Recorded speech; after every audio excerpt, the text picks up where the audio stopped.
He was also on the Skills USA team his junior and senior year.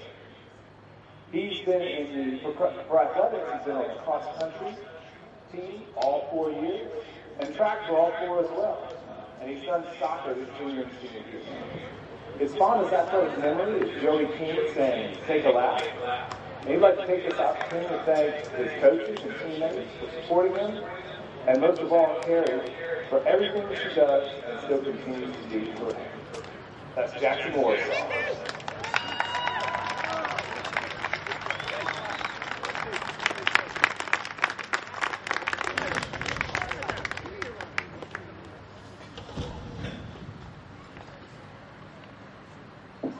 Next, we'd like to honor Jonas Trejo.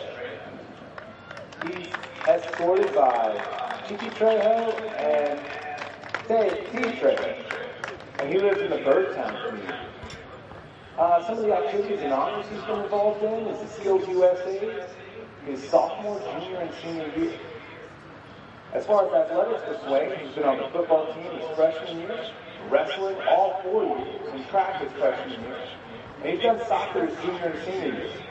He was all Smoky Mountain Conference in wrestling, and he was all Western North Carolina selection in wrestling as well. His fondest athletic memory was a state wrestling trip. He'd like to take this opportunity to thank his coaches and friends for convincing him to come out and play. That's Jonas Trejo. Next, we have Nathan Isaac Brock. He's been escorted by his dad, Trevor Brock, and his mom, Rachel Brock. They live in Bryce's City. In athletics, he's done soccer for 3 years and wrestling all 4 years of his high school career. He's been all-conference in wrestling. And his fondest athletic memory is placing at state in wrestling. He would also like to take this opportunity to thank Scott Klein for feeling great.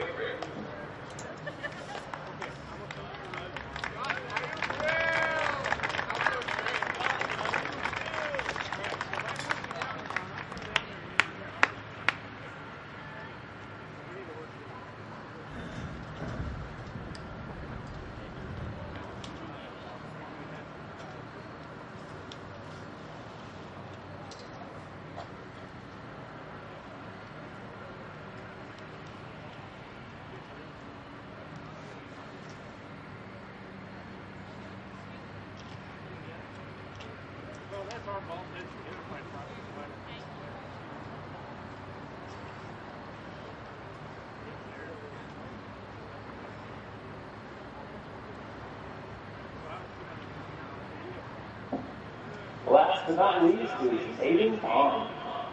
He's being escorted by his mom, Robin, his dad, Joe, his little brother, Chase, and Noel, and Gavin. He lives in the community of Whittier, and he has been on the SAD for his freshman year, and he's also been in the chess club. As far as athletics go, he's been a kicker for the football team his senior year, basketball his freshman, sophomore, junior, and senior year, and soccer all 4 years as well. He was all Smoky Mountain Conference selection his junior year, and he was all regional his junior year as well. His fondest athletic moment was helping Zach Klein out of the locker, and he would like to take this opportunity to thank his family, his coaches, his twins, his kids, and his teammates. That's Aiden Klein.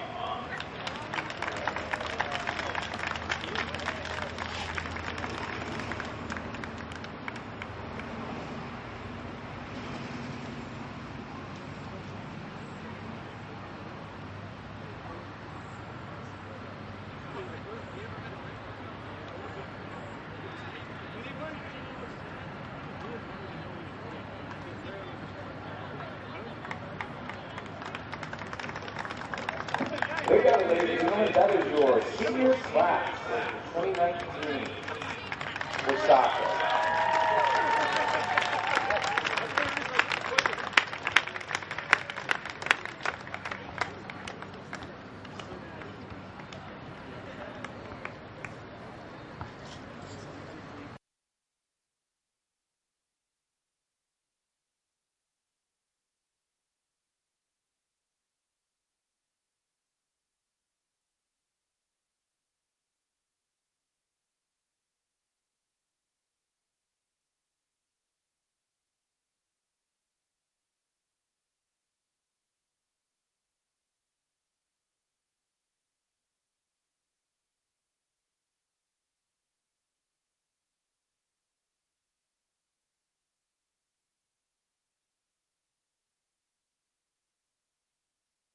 and they have assistant coaches, and their assistant coach is Ricky Elkins.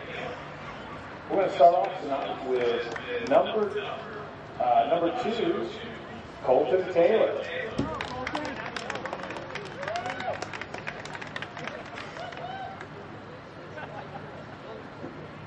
Next up is number 10, Julio Martinez.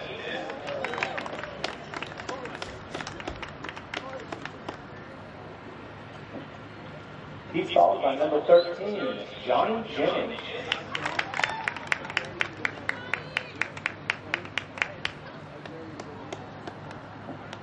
Johnny's followed by number 9, Jacob Pressler.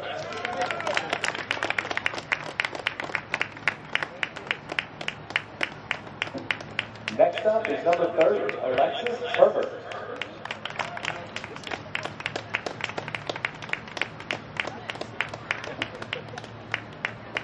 He's followed by number 1, Corbin Walters.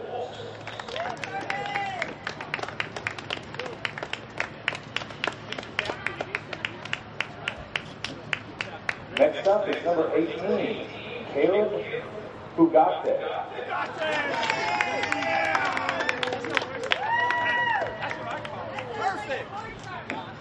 He's followed by Carson Williams, number 45.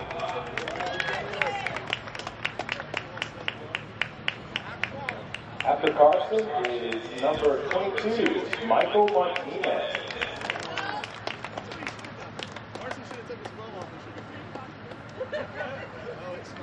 Next up is CJ Jennings, number 3.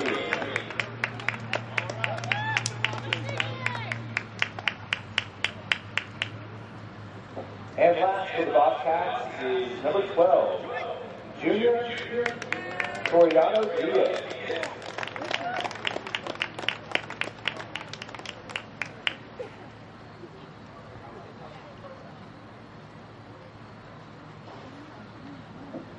Now let's give a big hand for your Swain County boys soccer team on their last home game of the season.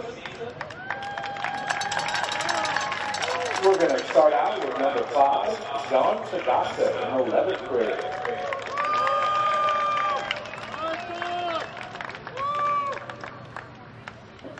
He's followed by number 8, Levi Trantham.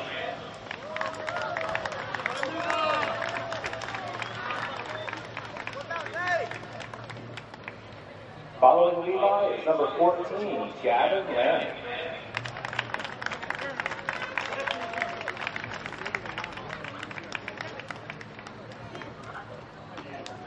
Next up is number 15, Zachary Fry.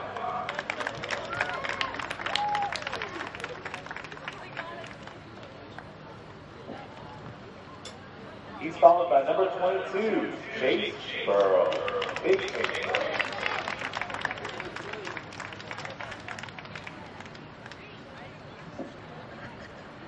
After Chase is number 28, Lucas Trantham.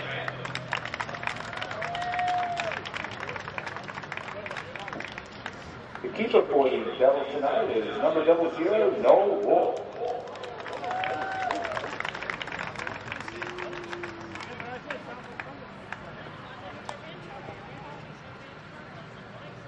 And now let's give a very big hand for the seniors for tonight. We'll start with number 7, Nathan Brock.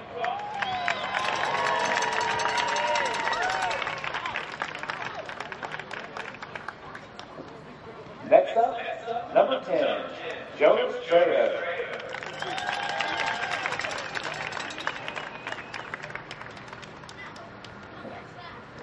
He's followed by number 11, Aiden Pond.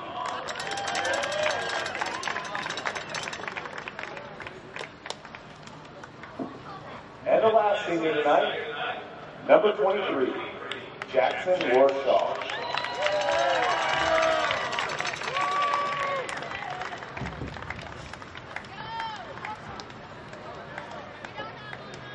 The Devils are coached by Scott Klein with assistant coach Romano Michelotti. Their team managers are Peyton Hines, Judy Singani, Rebecca Duncan, and Kate Hawks.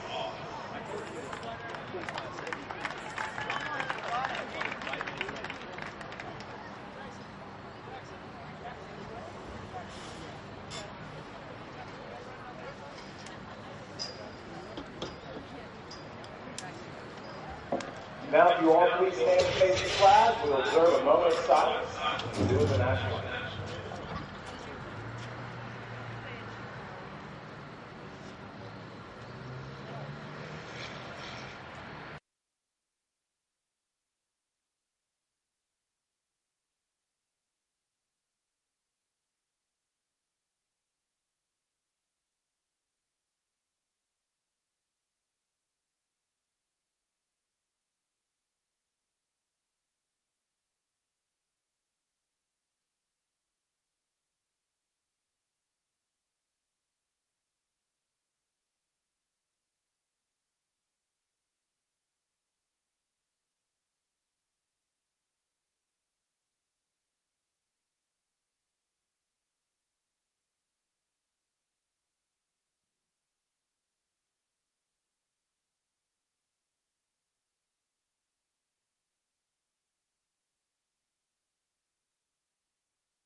Good afternoon.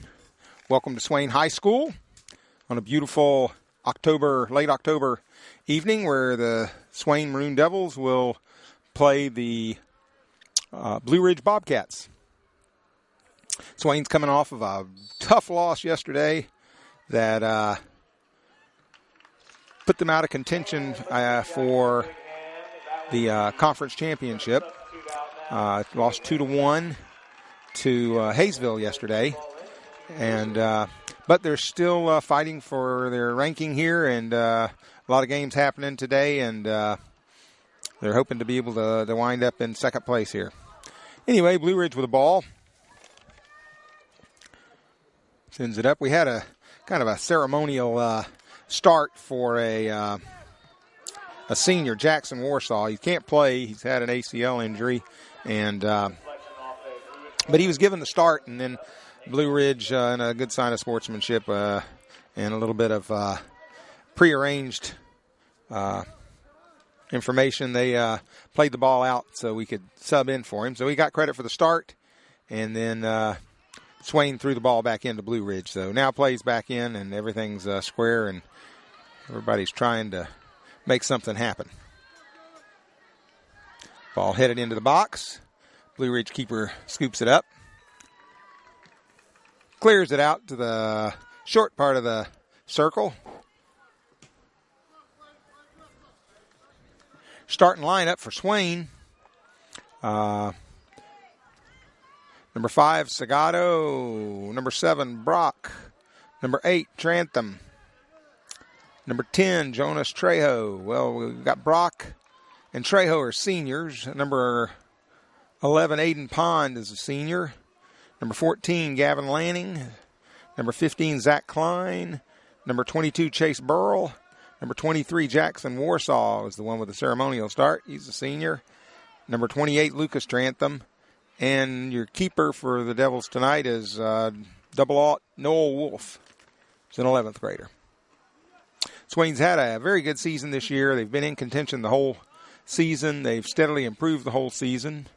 I'm pretty sure I am sure they defeated Blue Ridge at Blue Ridge earlier in the season, which if you followed Swain soccer for long, it's not easy to beat Blue Ridge in Blue Ridge. They have a little cracker box field they play in that's difficult to do anything on, but they know how to play it very well. They certainly have a home field advantage there. Got a corner kick for Swain. Zach Klein's going to take the corner kick. It'll be an in-swinger.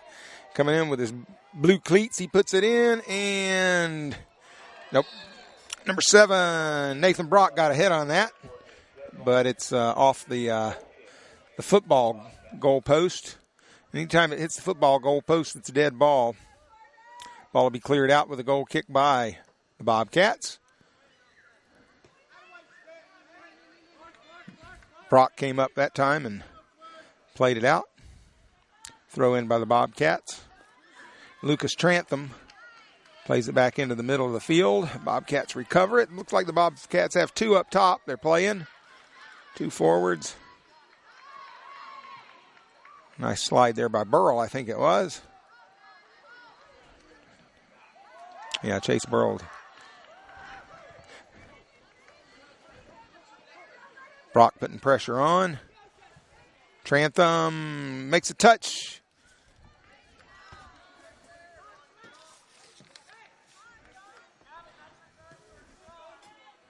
Aiden Pond to play this one out of the back. Pond again puts his orange cleats on it. Little give and go action there. Sagato gets the ball back, plays it into the corner, but had the wrong kind of English on it and went out of bounds for a Bobcat throw-in.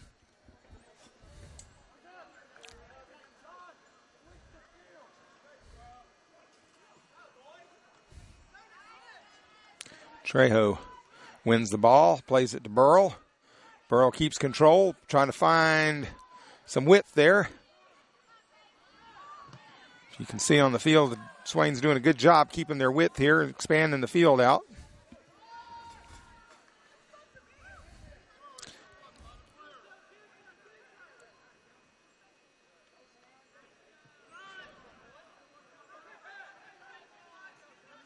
Trejo with the ball. Klein. Pond. Pond plays it up top. Sagato has a touch. Back into the middle.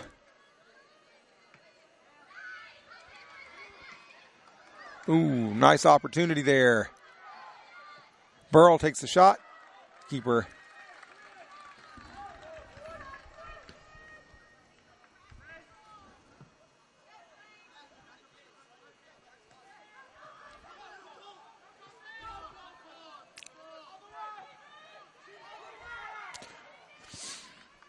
Little action here for the Bobcats. You see there, the Bobcats had a couple up front and trying to put some pressure on, but they didn't have anybody else following up behind.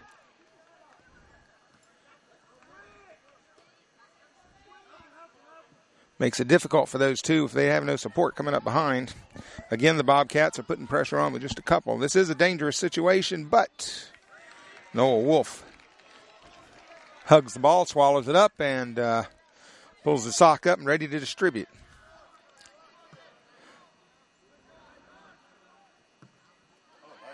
Yeah. Nice trap there by Burrell. Plays it up and into the 18 and to the keeper.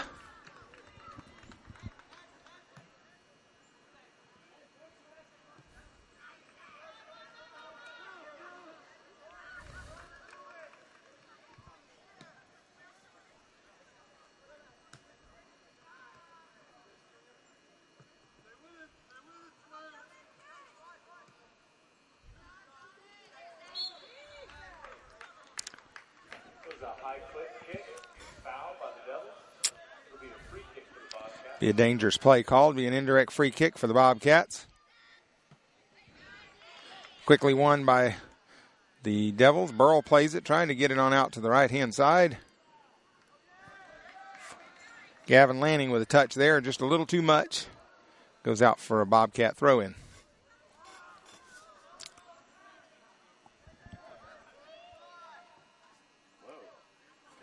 Yep, nice throw in there for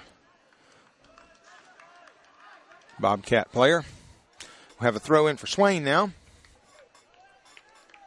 Nope. Good try. Be a throw in for the Bobcats. Now the Bobcats are bringing a few more people up into the attack. Cleared out high. And Burrell's going to put this one back up the field a little ways, give us a little breathing room. But the Bobcats bring it right back.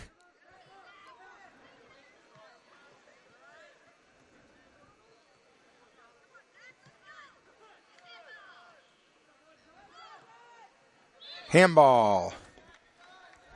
It'll be a free kick. Hopefully we can get that ball back down the other side of the half line.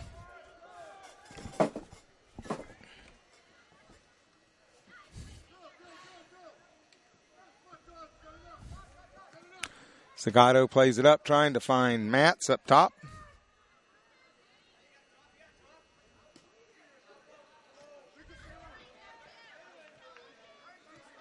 Nice triangle passing there by the Devils.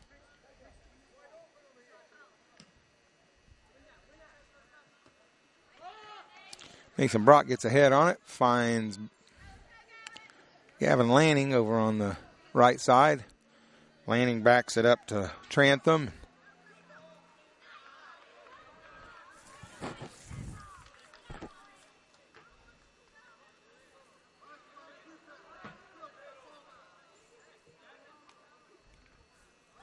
Quite a throw by the young man for Blue Ridge. That's a weapon.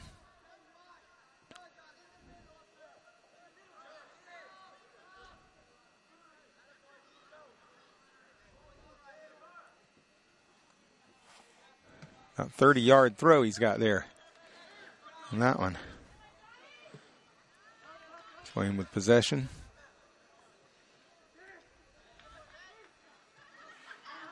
Just when I was bragging on width, we almost have everybody between the hash marks here.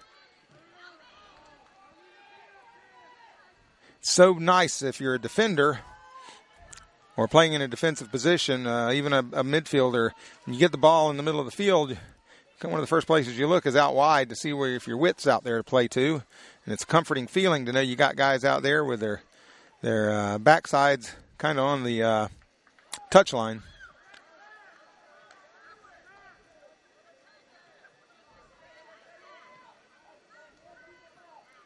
When you start playing between those football hash marks, it's a lot easier to defend you when you're all bunched up like that. See, there's a width right there, about a little too much. I've mentioned it once before, I think, but these high school fields are very narrow for this age group of boys. They really should have a little bit wider field to play on so they can use the width more to their advantage, use the space. The tighter you are together as an offense, whenever you have the ball, the tighter you are together, the easier you are to mark and defend. The more you can spread out. Of course, you got to be concerned about the transitions whenever you lose the ball or win the ball. It's always a dynamic, constant motion between spreading out and tightening back up. Obviously, defensively, you would like to keep everything tight.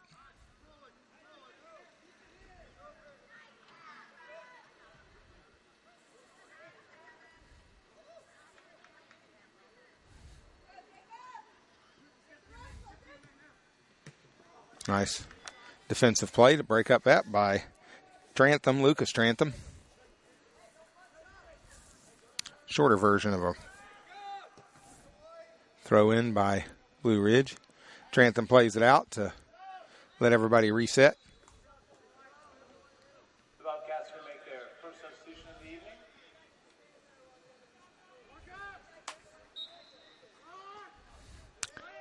And on these set plays, the Bobcats tend to get more people into the attack.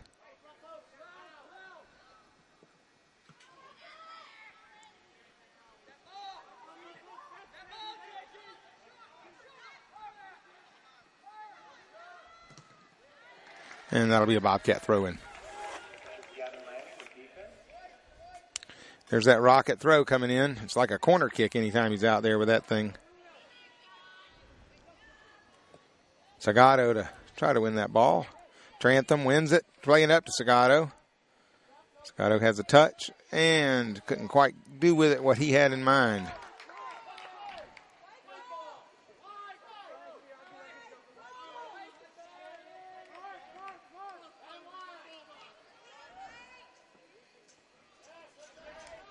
Be another throw in for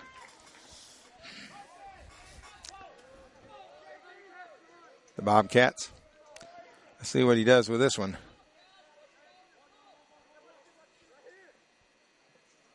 Wow, that's a rocket coming in there. Kind of a volley, half volley there. Didn't make its way through. It's back in the soup. Aiden Pond gets a hoof on it and sends it back up. Got two up top.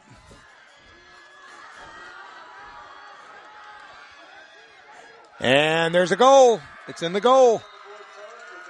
Number 5, John Zagato on the goal there. Nice. Gives and goes up there. Paid off with a score. That'll put Swain ahead 1-0 with 26 minutes and 39 seconds left in the first half.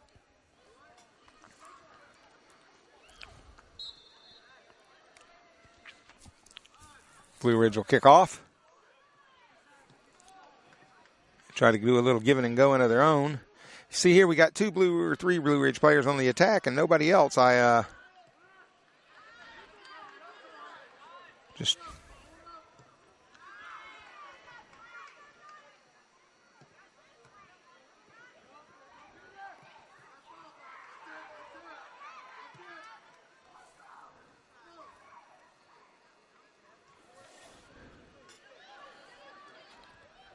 Blue Ridge making the run up the side. There's a nice cross. The cross broken up by Trantham. A little contact in the box, but nothing, says the referee. Whoop, got one there, though. That's going to be a direct free kick about 7 yards outside the box. On the Devils, it'll be a free kick direct from about 5 yards outside the 18-yard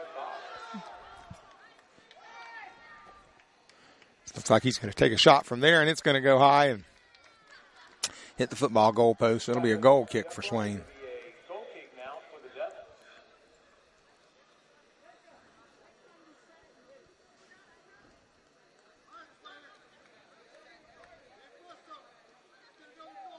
When I was coaching, sometimes I would ask early on, first couple of days of practice, especially if it was I had some new kids that didn't know me, or if it was a new team I was coaching, I'd ask, how many defenders do I have out here? Do that at camps a lot of times. How many defenders have I gotten? You know, about a third of the people, a third of the kids would raise their hands. And then that'd give me my opportunity to get into talking about, no. Everybody on the team is a defender, and everybody's an attacker. Just like whenever it's time to go down the field and you've won the ball, it's time for everybody to go down the field and start doing their part in the attack. Here we got another opportunity here for Swain. Oh, Landon Matz would love to have that one back. That was a great opportunity there.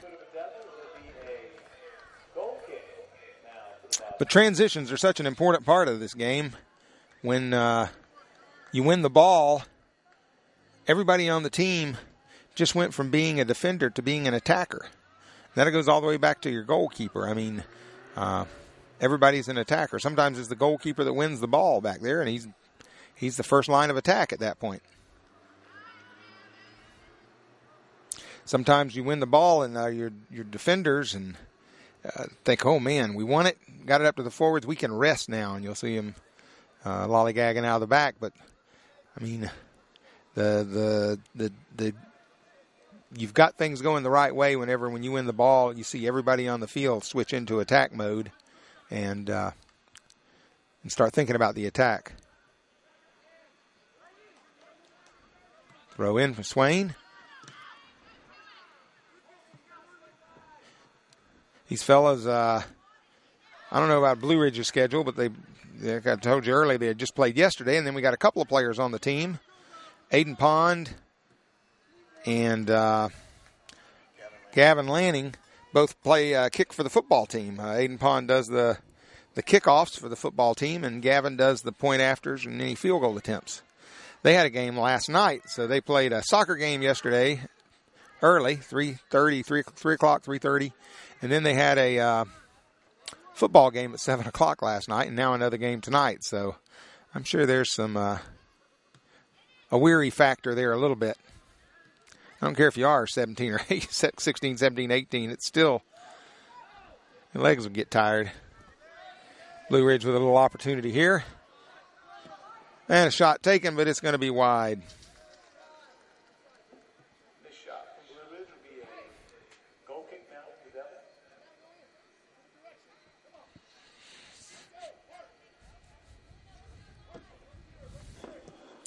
Aiden Pond kicks it out of the back.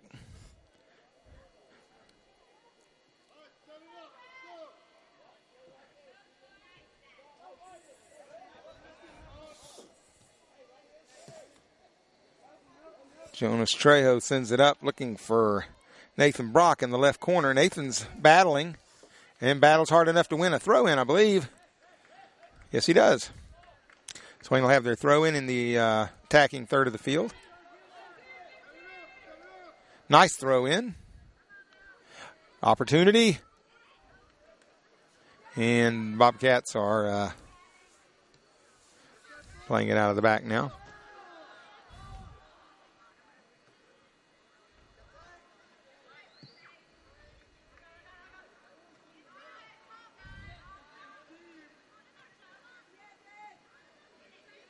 Burrell fighting for possession. Wins possession. Changes direction, sending it out wide. We got nice width on the right-hand side, playing it up.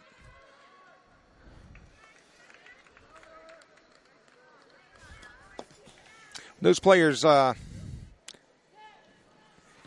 on that outside edge like Landon Matz did right up there, then they have the whole field in front of them. If they got their backside on that touch line when the ball's heading their way like that, they can see everything on that field. If you're in 10 yards, it's possible somebody can make a pass to you, and you're going to have to turn your back to chase it down if it's not a real good pass, or you can't make the adjustments if it's not a real good pass. If you're all the way and got all the width there, then You got the whole field in front of you. You can see everything that's going on. It's nice shape. Burrell's going to win this one. Oh, a little tugging and pulling there. Burrell gets the advantage. He's going to play it quickly. Oh, tries to sneak one through the back line of Blue Ridge. Nathan Brock tries to play that one across and doesn't quite end up where he wanted it. Well done. Burrell's got the ball again. Nobody there. Now that was a perfect example. Well, you can't all, you don't know the situation exactly, but sometimes when those guys in the middle get in trouble, they're just expecting that player to be out there and show that width on the outside, and that's what Burrell was there. And for whatever reason. To make a pair of substitutions, their second and third of the evening. Jean Sagato is going to be replaced by Matthew Gray and Booth Bassett. Matt Gray into the field and Booth Bassett into the field onto the field for Swain. Jonas Trejo. Matthew Gray on the left side, up top, it looks like. 19 minutes left in the first half. Swain with a 1-0 lead.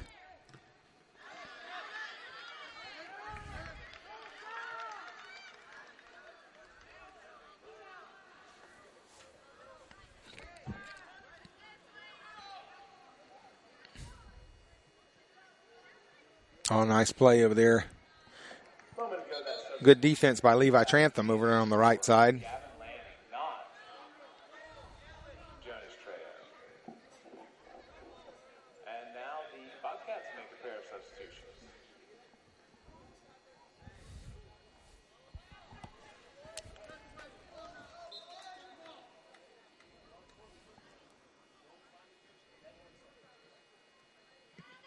Laid out by Pond.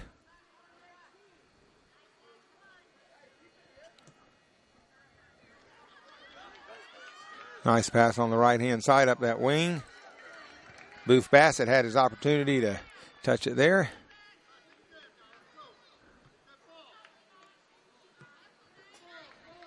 Matthew Gray gets his first touch. Plays it to Klein. Tried to find Klein there in the middle.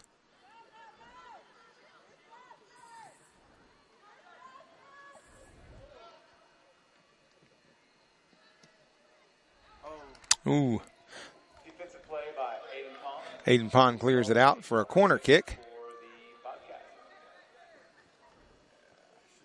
Yeah, got to have a little communication, lack of communication or communication mix up there. I think the Noel Wolf would have been able to scoop that one up pretty easy and kept control for Swain. In swinger coming, right-handed kicker from the corner. Plays it across. Awful dangerous play there on the near post. Able to put it back in again. Still not out of trouble. And cleared out. I think maybe by Trantham. I don't know. I'm not sure who got that. No. But anyway. Maybe Nathan Brock cleared that out. No, wasn't Brock. Anyway, don't matter. Swain with possession now. A couple of give and goes there. Some good movement here on that right side.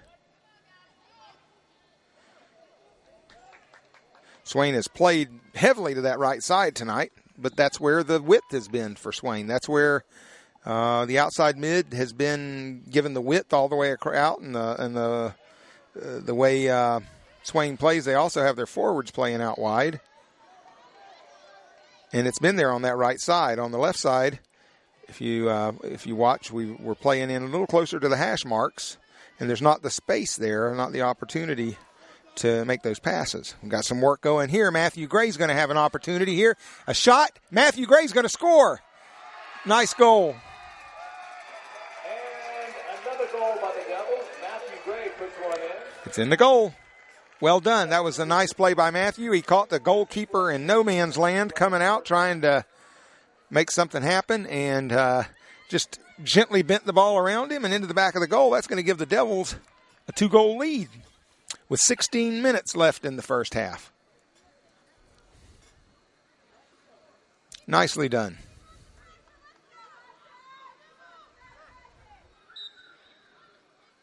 Blue Ridge with a kickoff.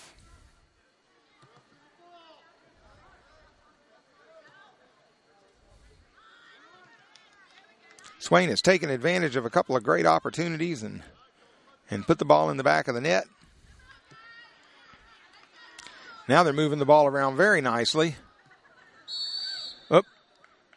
Had a foul here. Looks like it's going to be a direct kick for Swain.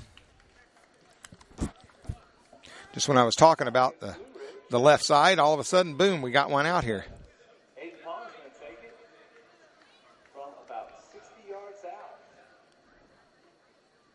And in all fairness to everyone involved, it's tougher. Typically, it's tougher for a soccer team to have a strong attack from the left side. And that's partially because most of these ball players are primarily their strongest side, their strongest serve that they can serve the ball with is their right side. So if you're their right foot, so if you're going up the right-hand side of the field, you can serve the crosses very effectively from that side of the field. Whereas to get a good serve from the left-hand side, it's better to have a player who's predominantly left-footed, and there just aren't as many of those around. It's kind of like a left-handed pitcher in baseball. That was a nice left foot there by Trantham. Now, he should be looking. There he goes. He's finding one out wide right. Nice. Going to back it up here. The shot by Klein, and it's a great opportunity there, but just a little bit over the top.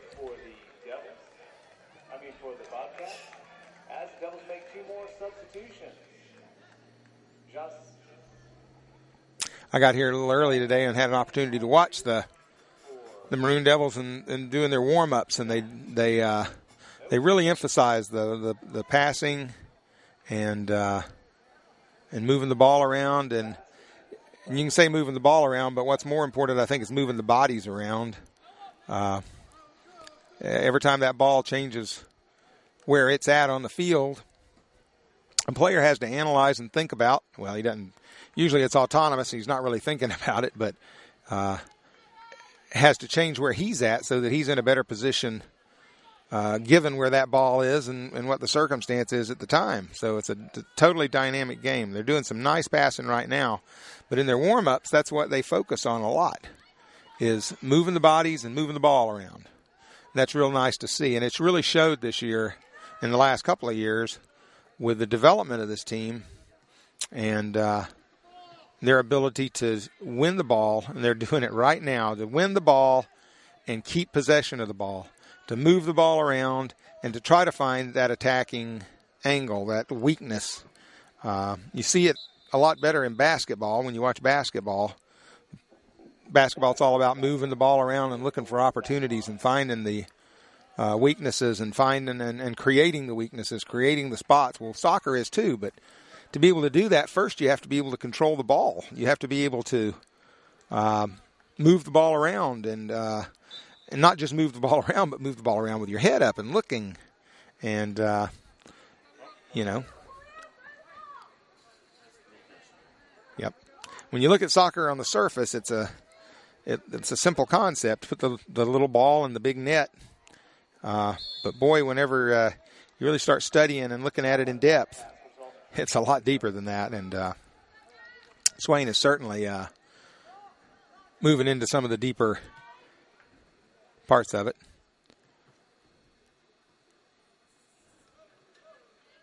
Burrell changes possession, finds his man out a little wide. He puts it back in, looking for right forward.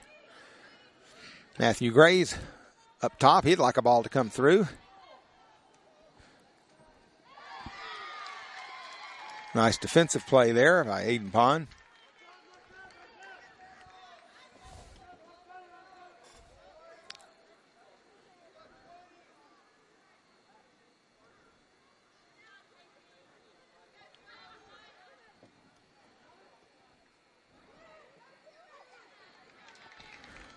Wolf scoops that one. Plays it out. Trying to find Matthew Gray. Gray gets a touch on it.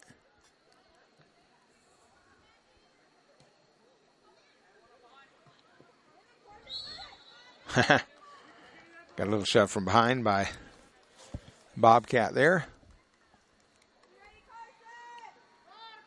Aiden Pond going to take this one. Ooh, tries to put it through to Matthew Gray. Matthew had his hands up asking for it. Tried to go that way, but I think he was trying to get a little air under it, and that didn't happen.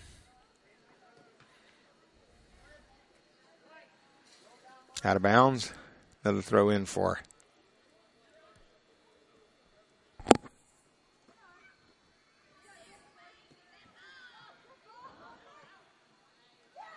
Bobcats with a little opportunity there. Uh-oh.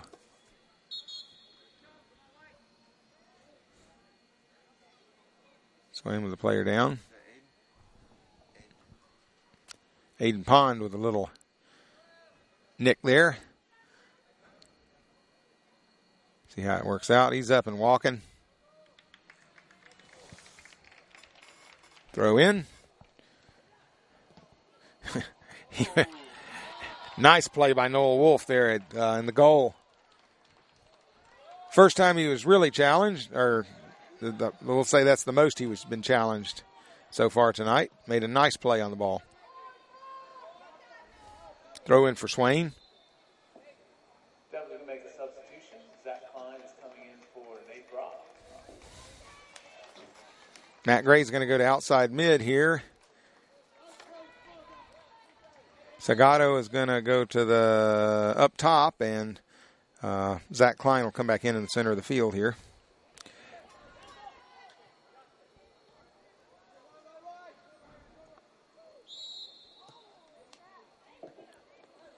Foul by the Devils, resulting in a free kick for the Bobcats.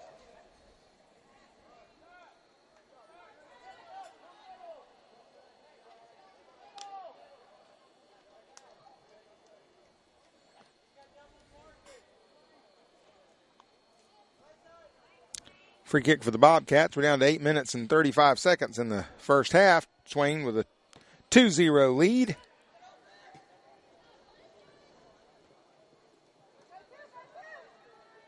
Thanks to goals by, I believe, Lanning and Gray.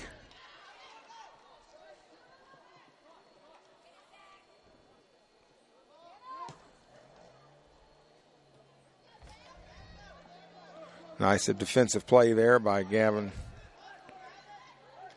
Lanning.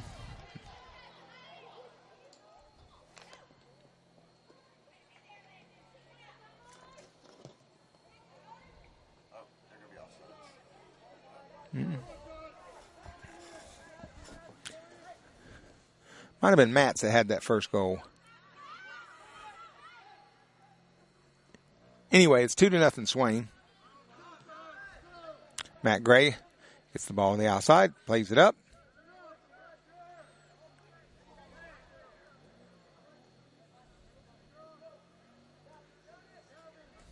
Oh, into the chest. That's going to be a white throw in, I think.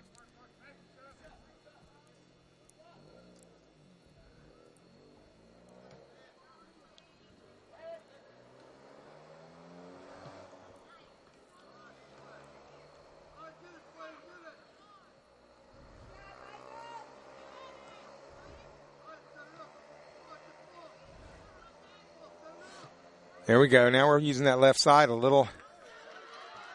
Sagato gets a. Just there, he's going to back it up right in the middle to Burrell. Burrell's going to crank one and a little high. Just a bit high, as Bob Euchre would say on. Just a bit outside, I think he said.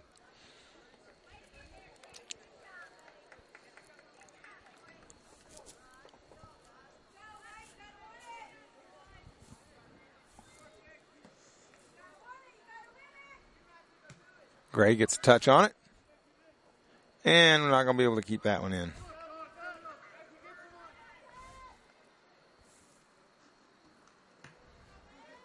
Trantham keeps it in.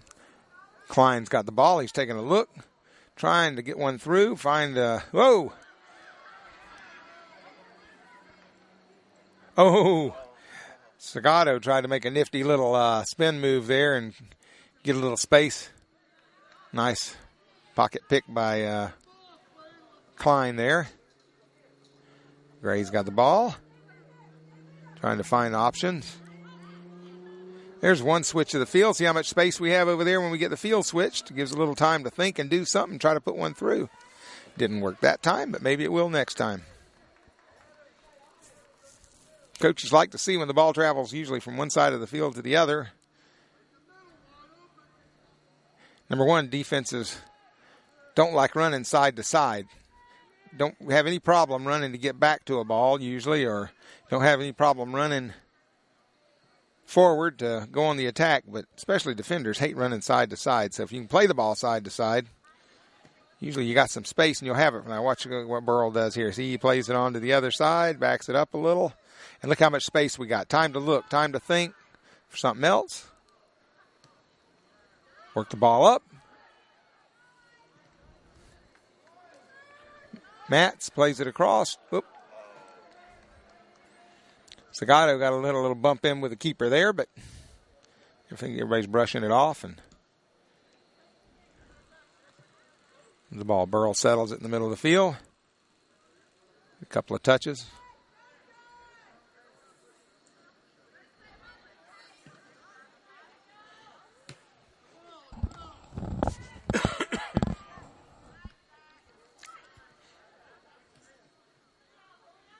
That's going to go too far. Be a throw in for Swain. 4 minutes and 14 seconds left in the first half. 2-0 Swain.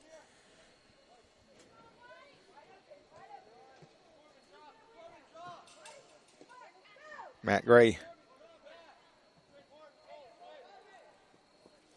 trying to take the ball from three Bobcat players. Trying to keep the ball from three.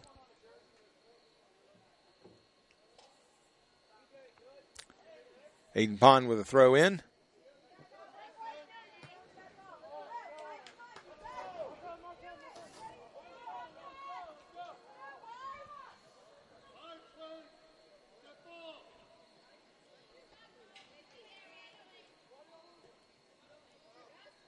Shot just wide right. Shot goes wide. It'll be a goal kick now for the Devils. Goal kick for Swain.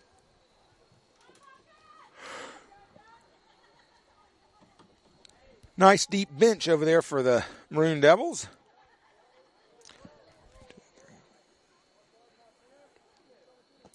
Looks like Coach Klein could put 11 new players on the field if he wanted and still have one left over. It's always nice for keeping a team, developing a team when you can have younger players there. Might not get to play too much their first year or two, but they get some valuable experience when they get in and opportunities when the game's pretty much been decided, and certainly get the opportunity to practice with the more experienced players. And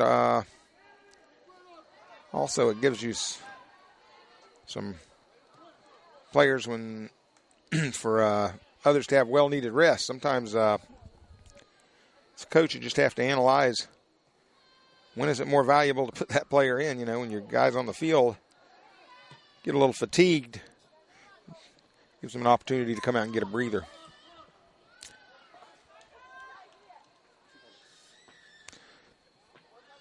Two minutes left in the first half.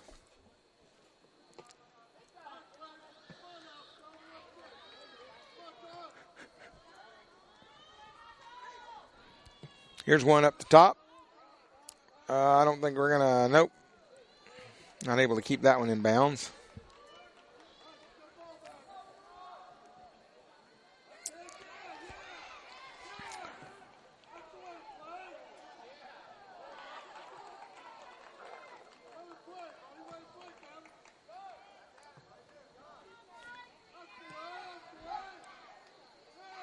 Burrell in the middle of the field. He's been busy tonight.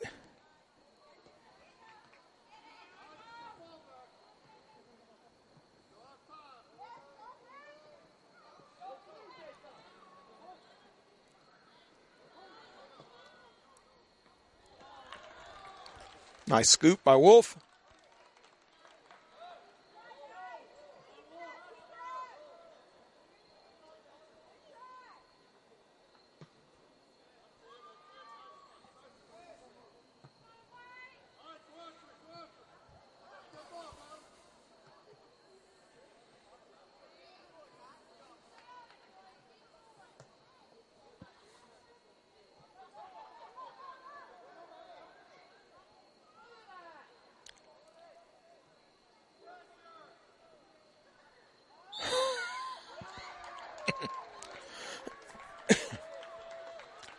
little gamesmanship there. But Swain got the benefit of the call. It'd be a goal kick. Never quite understood that as a coach, that your keeper gets fouled sometimes. And they take the ball out of his hands, which is much more of an advantage. Well, that's the end of the first half. It's 2-0 Swain here. I appreciate you joining us. My name's David Outlaw. Joe Holt here doing about everything else. He's doing the camera and everything else with this. We'll be back for the second half in just a little bit. Thank you. Bye.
Welcome back.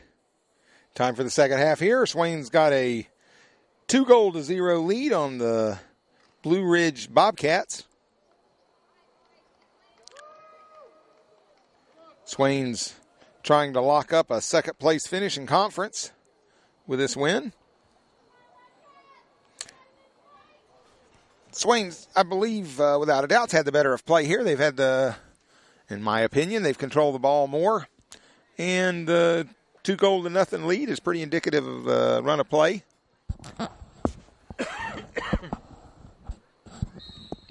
And we're underway here for the second half.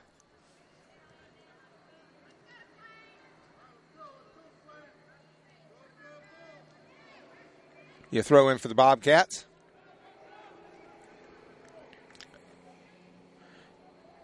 Just an amazing throw in by the young man from... I don't stand a chance on names here. I can't see the numbers of the Bobcat jerseys hardly at all. The contrast, that yellow on white, isn't there, so...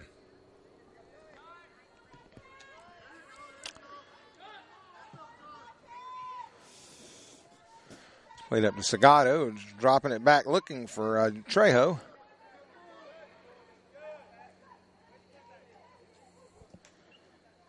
Nice defensive play by Trantham. Swain will get the ball. Gavin Lanning played that one up.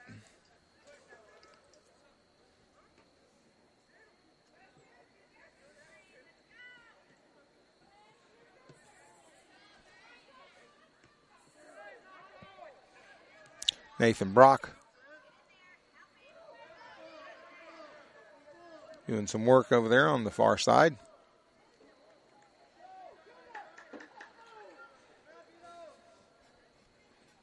Throw in for Swain. Finds Burrell. He backs it back up.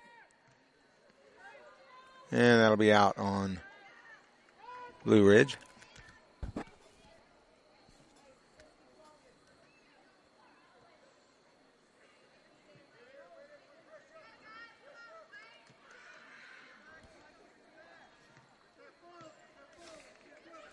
Played out by Trantham. Trantham's been solid, that left defensive spot. All right. The whole Swain defense has been pretty solid. Blue Ridge has had a couple opportunities. That one's going to go wide left, harmless.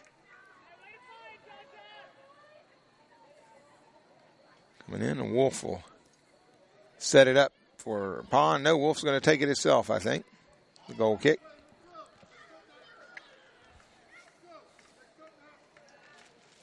Last home game of the season for the Maroon Devils. Or at least the last home regular season game, we'll say. Gavin Lanning on the ball. Kind of double and triple team there. He needed a little help coming up. And the ball's out. It'll be a throw in for Swain.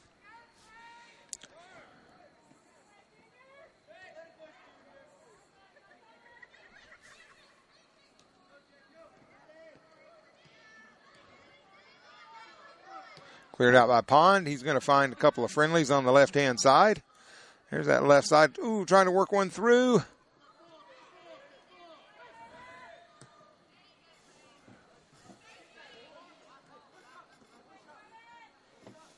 Klein's going to touch this one. No, he's going to let it go out of bounds, and we'll have a throw in.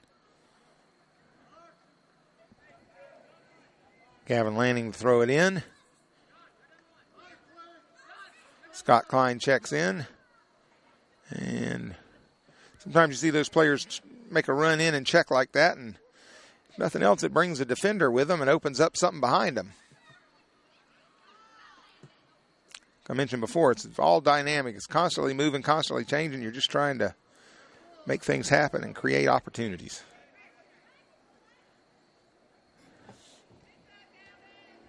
Good defensive work there by Gavin Lanning, just jockeying back and forth and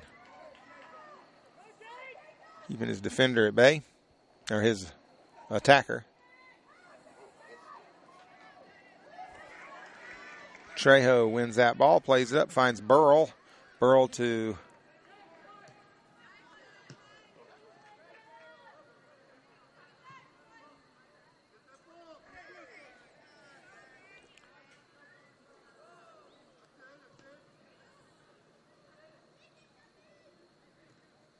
Grantham.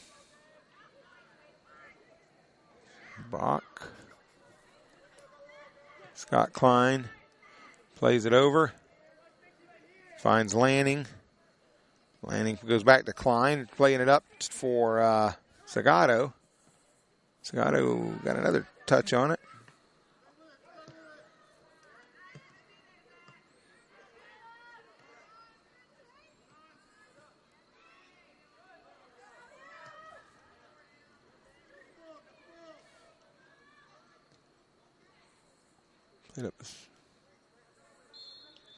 That one went out of bounds. Brock tried to keep it in. Going to have a sub for Blue Ridge.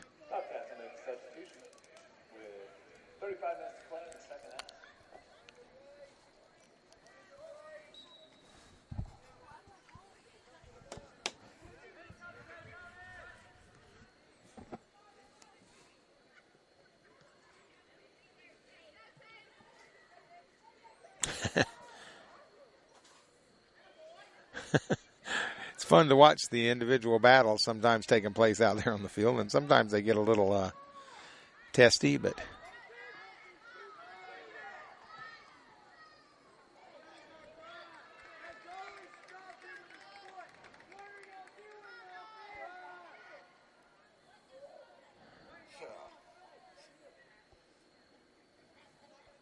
Swain's in a position right now that anything to just let the clock tick away a little bit helps. That's what Wolf was doing there. There's also other advantages to that. You'll see when ball goes to the keeper like that, and it's obvious the keeper's got the ball, everybody turns and starts heading downfield and finding positions. The keeper doesn't really have to do anything with the ball there if it's on the ground. If it's in his hands, he's got a time limit to get rid of it. But if it's on the ground, he can wait. But it helps. He'll bring one of the. There's a shot. Going to be wide and right. I think that was Burrell on the shot.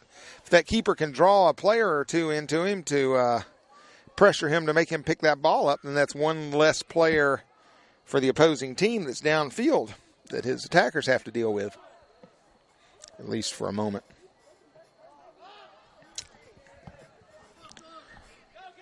When Gavin Lanning with the ball, able to get the ball through, but scooped up by the keeper for Blue Ridge. Keeper punts it out, trying to find a friendly.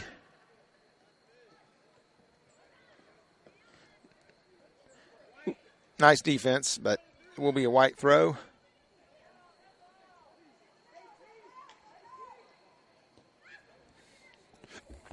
And that one goes out for a goal kick for Swain. 32 minutes left in the second half. Swain with a 2-0 lead.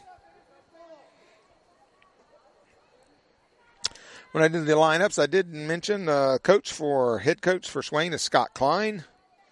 Assistant coach, Romano Michelotti. Team managers are Peyton Hines, Trudy Singani, Rebecca Duncan, and Kate Poss.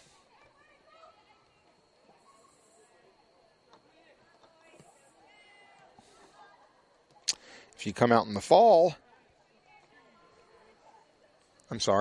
spring, you'll hear some of those names on the girls' soccer team.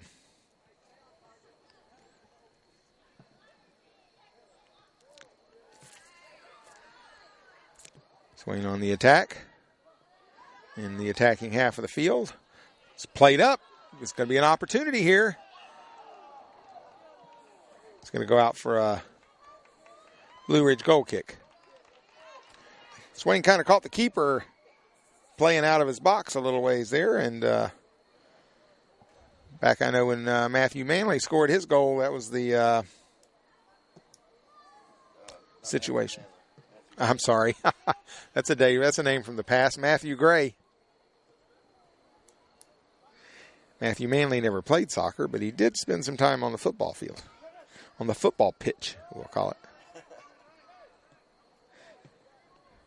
The American football pitch. I don't know if any of you ever saw the movie Fever Pitch. It was a movie, I don't know, probably 15 years ago, 10 years ago. Fever Pitch. It was a baseball movie, but it was taken from a book that was about soccer. So I always thought that was kind of funny. It's actually more about the fans than about the players.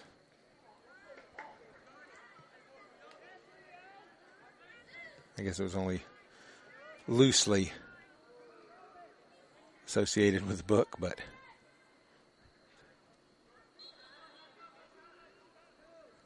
in the baseball movie, as a Red Sox fan, and I think in the book it was an Arsenal fan of the English Premier League. The book was about. Blue Ridge with an opportunity here, passes the ball back. Oh, nice play by Wolf in goal.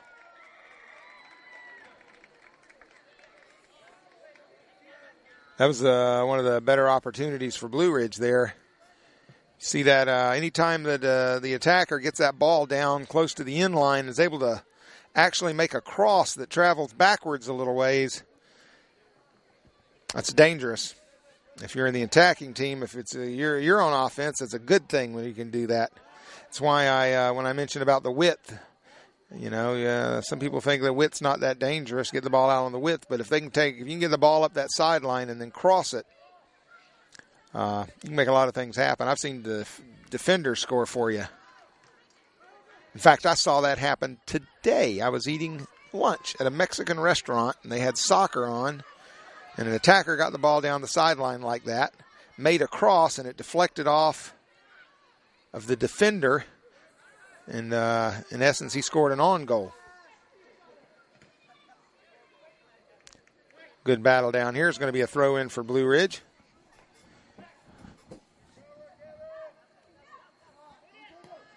And I'm not sure if it was a shot or not, but it went out for a throw in.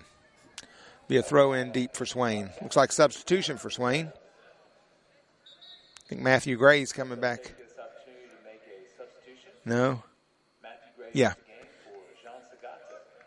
Matthew Gray into the game for Zagato. And up top they're going to switch. It looks like Landon Matz is going to come over to the right side, and Matthew Gray will be on the left. Up top.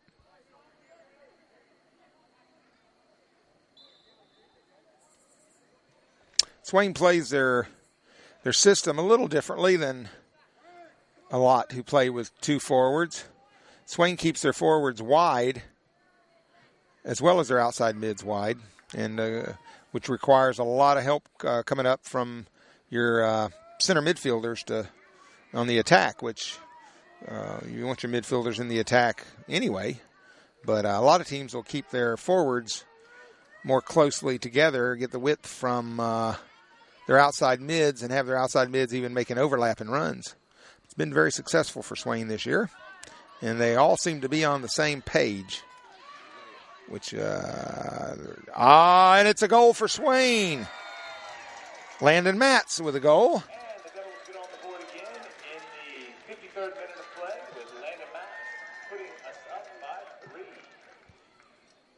Be 3-0 Swain with 27 minutes left in the game. He got a nice open opportunity there and placed the ball very nicely in the net.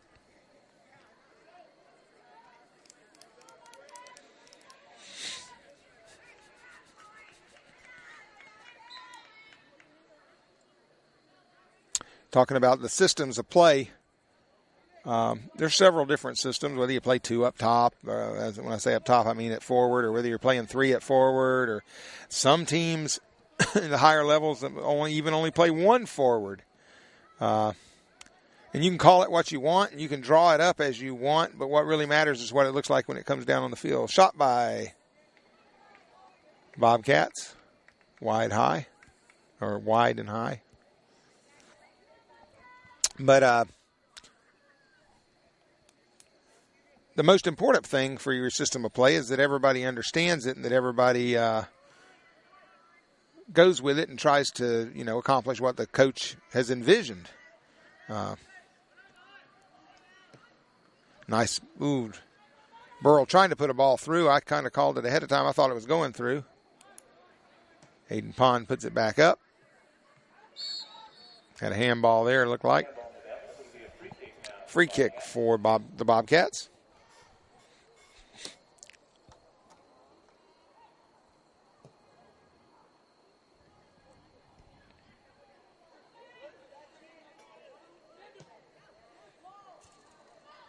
Another opportunity for Swain. And Matthew Gray had an opportunity there. He'd like to have that back. Yep. Nice recovery and save by the Bobcat keeper. He was scurrying. He kind of got caught out of position and was scurrying to get back and was able to before Matthew Gray could pull the trigger on that one.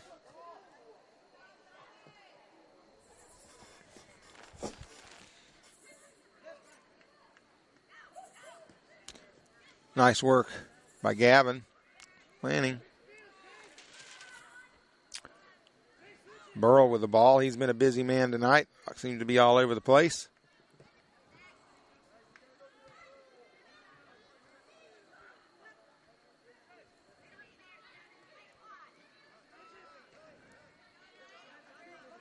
Burrell has kind of put himself in a position all night where he's just one pass away from the ball all the time. And nice play by the keeper.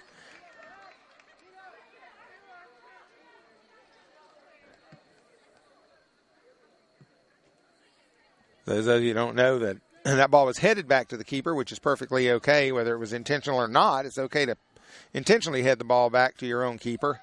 You can't play the ball with your feet, however, back to your own keeper.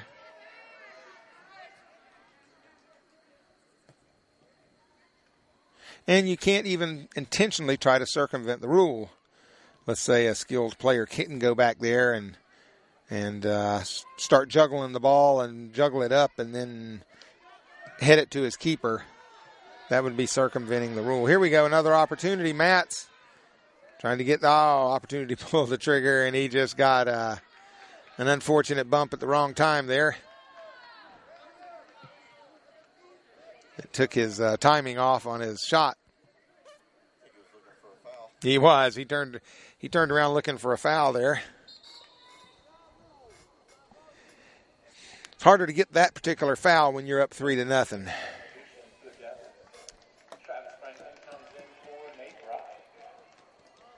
Travis Franklin in the game for Nate Brock. Number 4 is Franklin.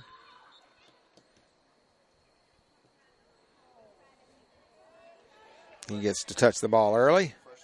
Fresh legs.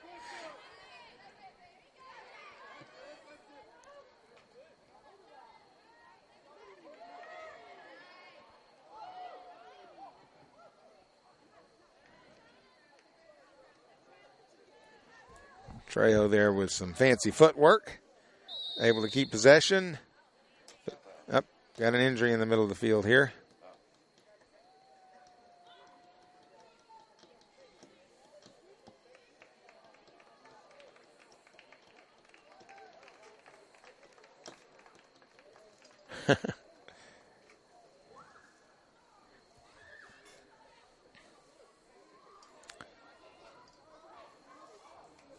We're fortunate tonight to have 2 athletic trainers at the game. Of course, Carrie Powell is here, the Swain athletic trainer. She's everywhere she possibly can be as far as athletic events. And Jerry Sullivan, the athletic trainer for Blue Ridge. It's quite fortunate. These people are very well trained and dedicated to their jobs, and we're fortunate to have them. Lanning wins that ball, drops it back to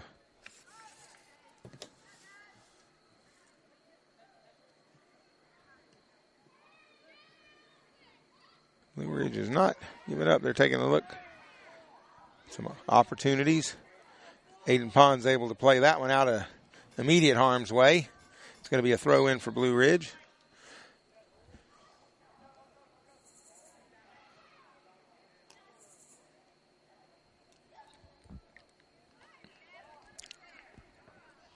Ball will be out. It'll be a throw in for Blue Ridge.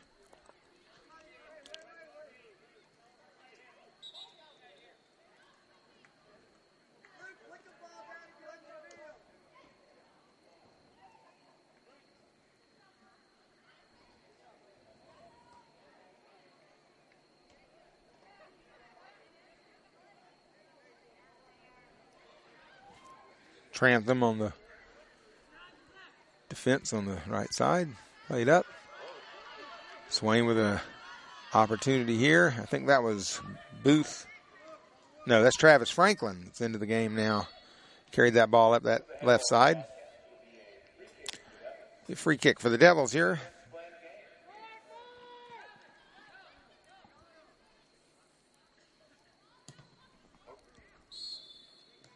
Uh-oh. I think he made contact within the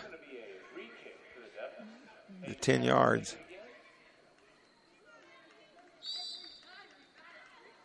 Uh-oh. I think we're going to have a yellow card.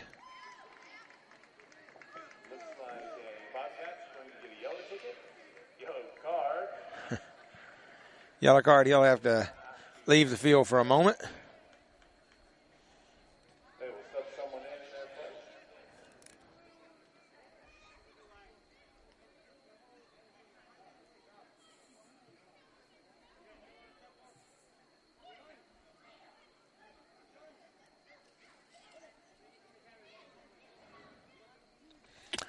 Trying to work out player personnel because the player that receives a yellow card must sit out at least to the next substitution. But you are allowed to substitute for him.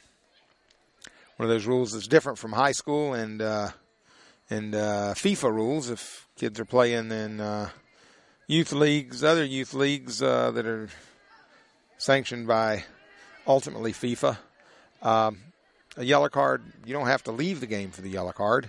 But if you get the second one, if you get a red card, a second one will result then in a red card, being shown the red card, then you do have to leave, and your team is not allowed to replace you on the field.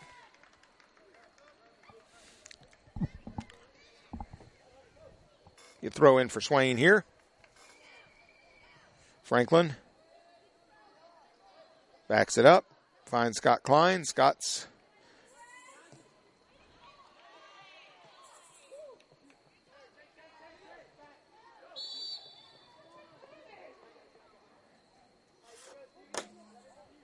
it's like a free kick for Swain. Nope. It'll be a free kick for the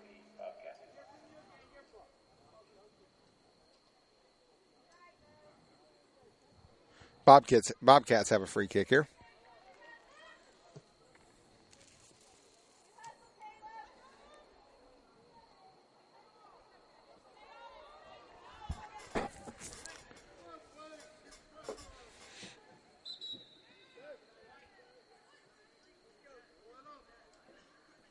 Bobcats make the substitution. 18 minutes left. Going to be a throw in for the Bobcats. Well, looks like Swain's making a substitution as well. Devils make the substitution as well. Trying to do that. And the ball's in play.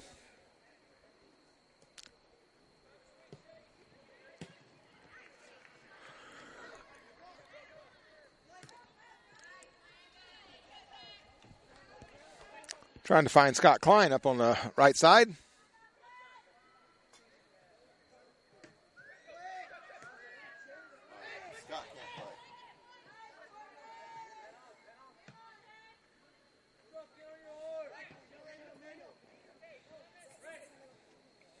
Throw in for Swain.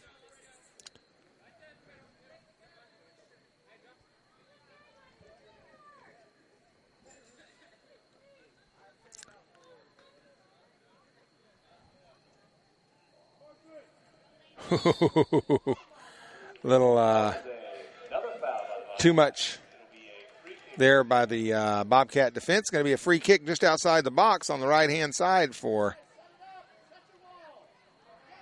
I guess he called obstruction there rather than, yep, he's calling it inside the box, but it's obstruction, which is not a direct kick foul, so it'd be an indirect free kick.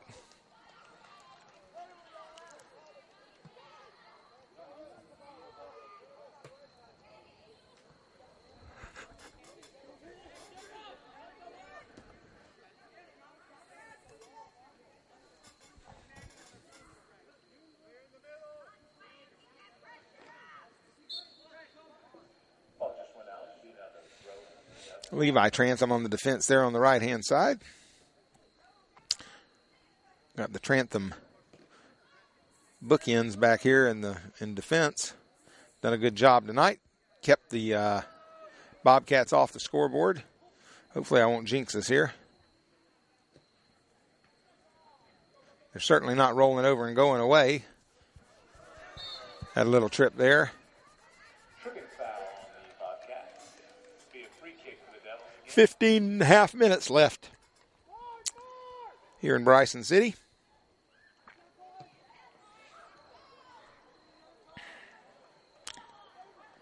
Free kick was taken by Aiden Pond. Not quite able to corral it. Ooh. Be a corner kick for Swain. Matz was looking for another opportunity there.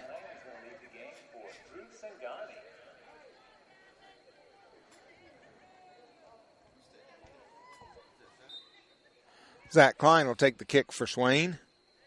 He's trying to find the perfect spot to tee it up.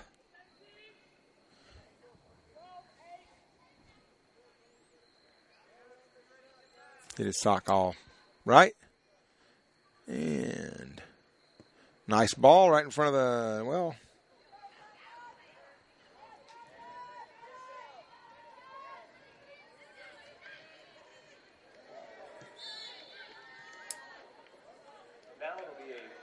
it's going to be a free kick for the Bobcats here. I didn't see it, but that was on the other side of the field.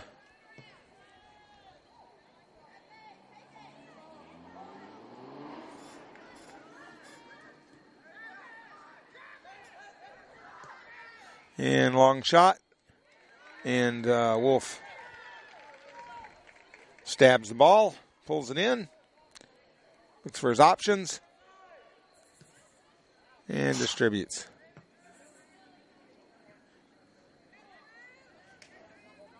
Drew Zingani into the game. Gets his first touch on the ball. Throws it in, too. Trantham plays it up to Zingani.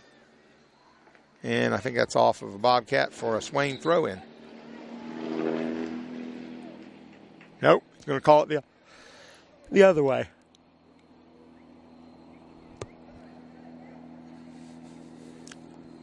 Bobcats keep knocking at the door, but you can see a little fatigue. Again, the attack, they're just not getting the numbers. They're not getting the support in on the attack. Got a throw in now, and they have more trickling in.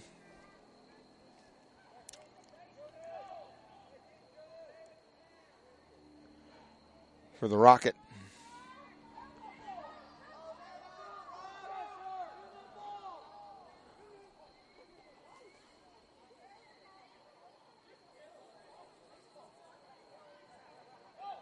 Wolf's going to punt it.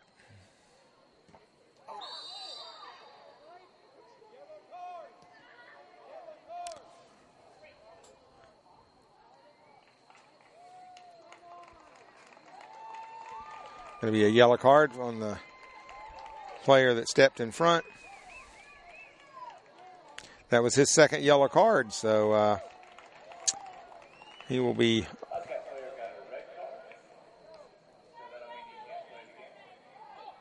off the field.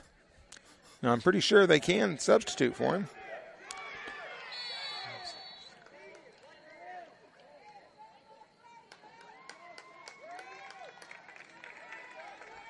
They can substitute, I'm pretty sure, for him.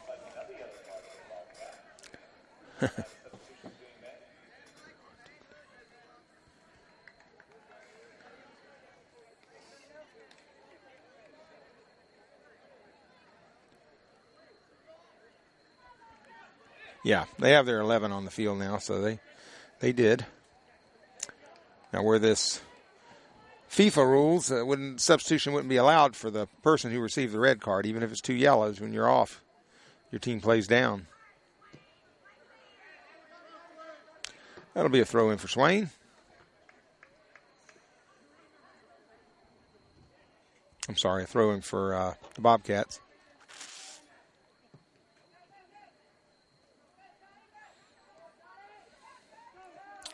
Frustrations can kind of set in here for a team when they're down at this point in the game. There's 10 minutes, almost 11 minutes left in the game. Got to be real careful. Got playoffs coming up here. I imagine, well, I don't know if both these teams will be involved. I'm pretty sure Swain will be involved in the playoffs. And got to be careful. Don't want any injuries at this point. Nice slide tackle by Anthony Reyes. It'll be a throw-in for Blue Ridge.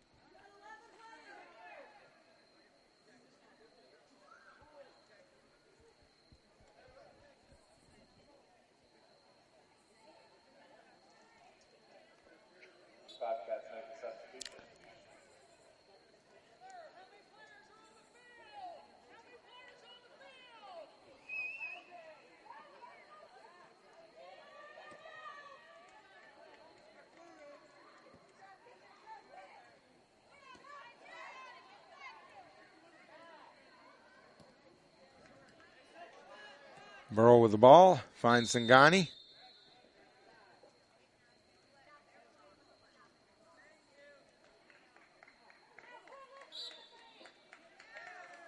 Players on the field for the Bobcats, which is a yellow card for the coach. They can only have 10 due to the red card. Yeah, apparently I'm wrong, or I'm pretty sure that when a player receives 2 yellow cards, you can replace that player when he comes off the field.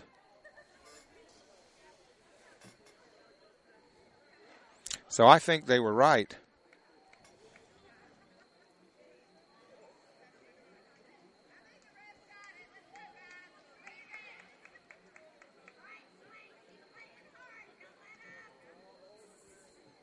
I think the discussion is all about whether or not the player can be replaced. I contend that he can. But 1, 2, 3, 4, 5, 6.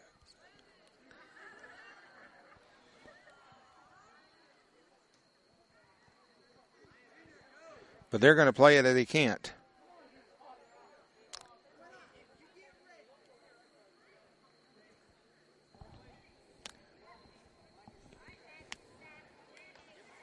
I want to make my stand here that the referee is wrong in this case, and that Blue Ridge should be allowed to have a full complement of 11 players on the field. Getting 2 yellow cards in soccer is much like fouling out in basketball. You don't play down.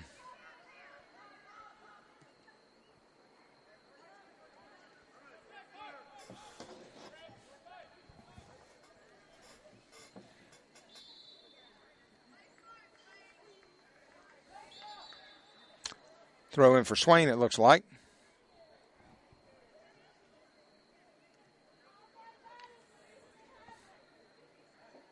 Free kick for the Bobcats.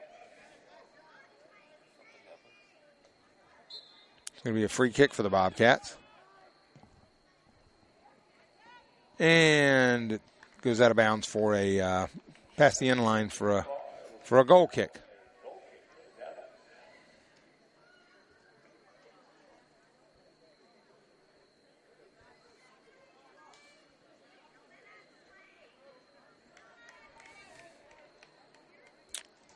Devils take the free kick.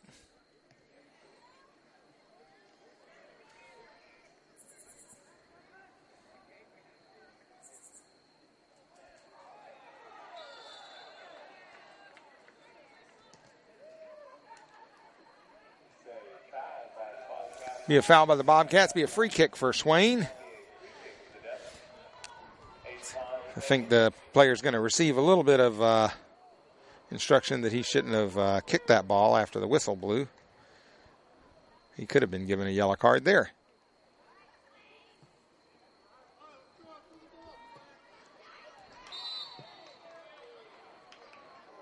It's going to be a free kick for Swain. Hate to see the game deteriorate down to this. Matthew Gray with a touch. Oops. A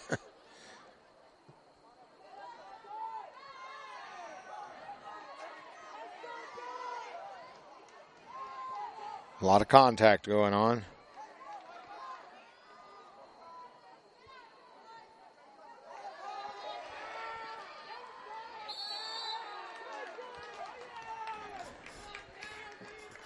Another yellow card.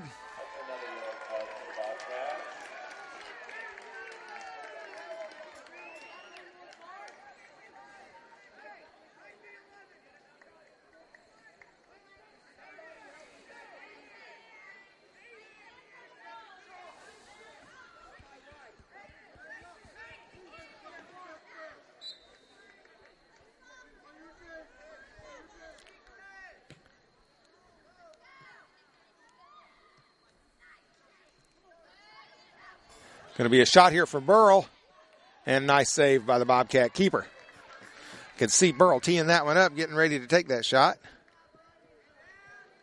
Swain needs to just play their game, but stay out of collisions. There's no need to get in collisions here.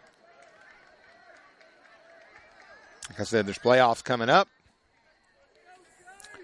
We certainly don't want to get any injuries. Another yellow card.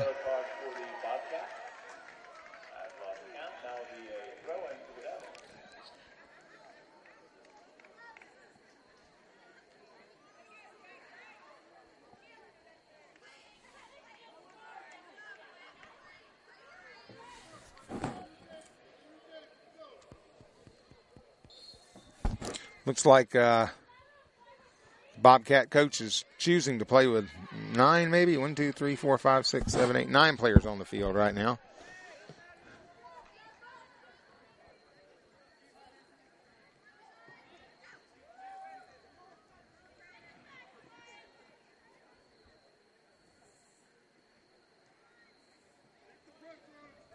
Nice play by the number 9 on the Bobcats there. It's the one with that rocket throw in that we've been admiring all night, and that'll be out of bounds, and it'll be a Bobcat throw. 5 minutes left in the game, just under 5.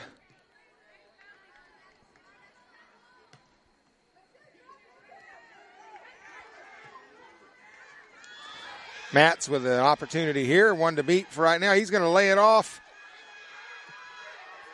to Klein, and Klein's going to get the goal. All we had to worry about there was whether Klein was onside on that, but the assistant referee had good positioning. It's going to make it 4-0 Swain. Assistant referee was right on the play, so 4-0 Swain. 4 minutes and 37 seconds left in the game.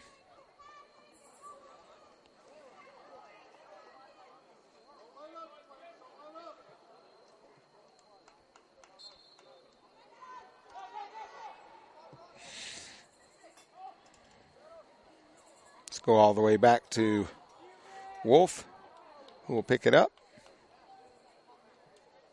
Jog it to the edge of the 18 and send it to the middle of the field. Right onto the devil. The painted devil.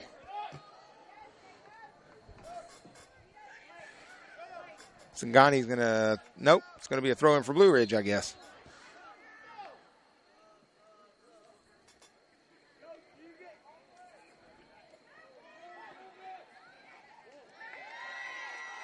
Wolf comes up with that on a nice play.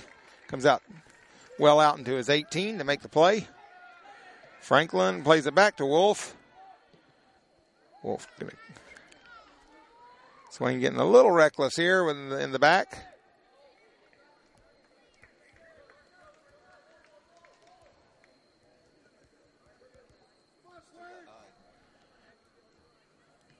If I'm not mistaken, Blue Ridge is electing to play with 9.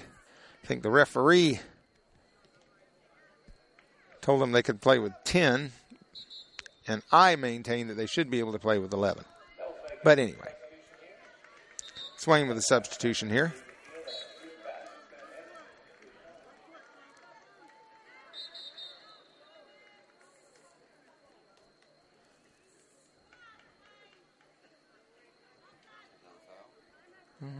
I think the referee wasn't quite ready for play to resume yet.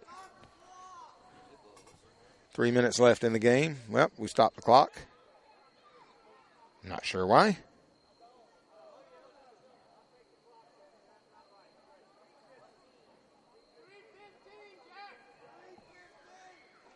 They're going to add some time to the clock. Instead of 2:55, they want 3 minutes and 15 seconds left in the game.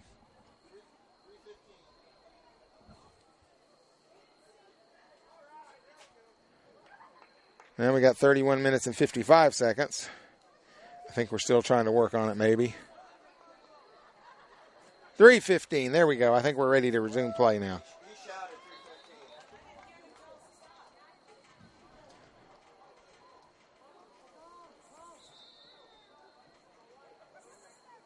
Now it's going to be a substitution for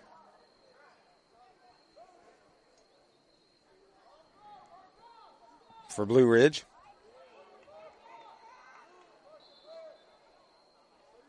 Throw in for Blue Ridge. Rocket Man throws it in. That is a weapon. I know I've said that before, but that throw in is a weapon at this with these narrow high school fields.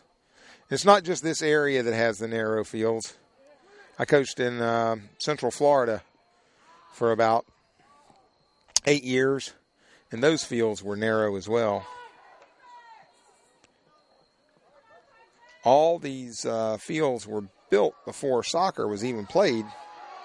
Here, shot by Swain, and it's in the net. See if we can get a number there. That's Scott Klein, his second goal of the night. He caught the keeper poaching out a little bit. Zach Klein, I'm sorry. Scott can't play. He's the coach. Zach Klein. I taught here at Swain for, I don't know, about 10 or 11, 12 years, something like that. 10 years. And as a teacher, I was terrible with names. I don't know. I'd have kids come back the next season or the next school year, and I could remember everything about them and their personalities, but I'm just horrible with names. So it's a struggle for me here, but I'm doing the best I can. I know who I'm talking about. I just struggle with names.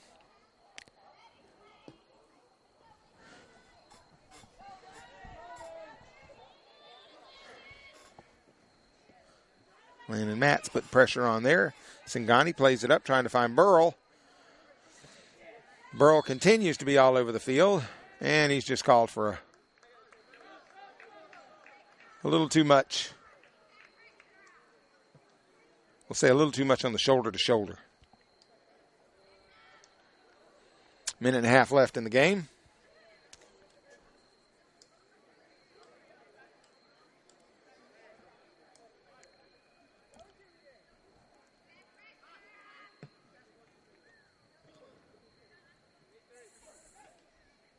That'll be out on Swain. Should be a throw in for Blue Ridge.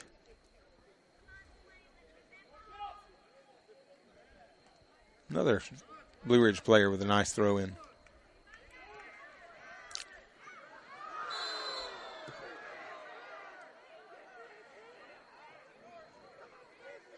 See who pushed who over there. Oh, it's going to be a yellow card on a Swain player this time.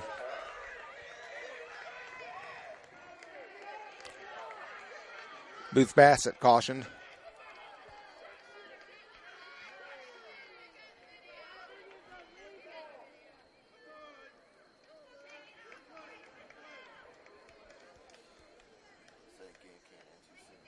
No.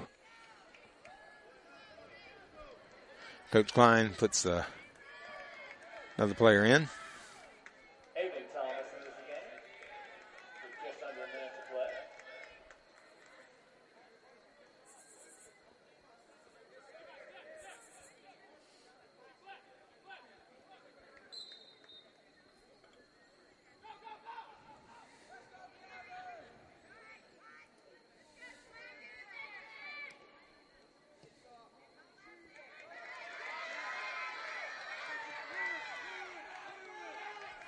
Klein with the ball. Plays it up. Half a minute left in the game.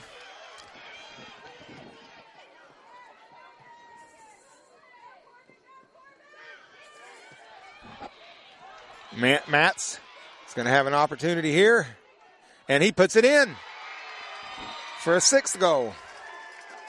And the Devils put another ball in, putting them up 6-0. Score 6, Swain 6, Blue Ridge 0.